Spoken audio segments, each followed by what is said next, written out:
Yesterday in Writer's Workshop, we learned that writers write about things they know about. Um, we are going to learn today that writers write about things they have feelings about as well.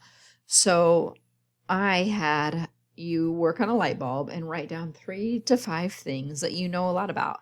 And I modeled that for you, and I wrote down some things that I know a lot about. And one of the things I wrote down were kids. I know a lot about kids. I also wrote down books. I know a lot about books. Well, there's lots of things that I know a lot about, but I might not really care that much about it. I know about driving to work, but I don't really have very many feelings about it, so I probably am not going to write about it. I know a lot about going to the grocery store, but I don't have a lot of feelings, so I'm probably not going to write about that. So one thing that a good writer does is they care about what they're writing about, or they care about their topic.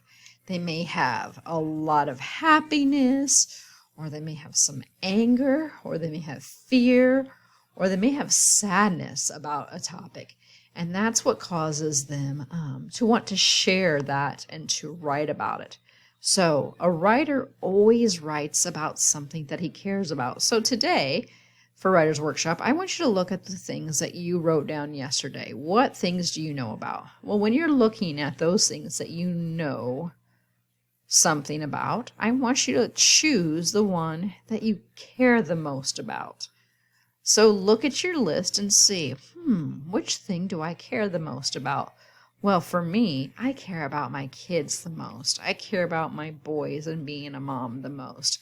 And I have a lot of feelings about that. So that would be the topic that I would probably choose because it's the one that I have lots of feeling about. So I want you to look at your list today that you made yesterday and figure out which one you have the most feelings for. Which one do you care the most about?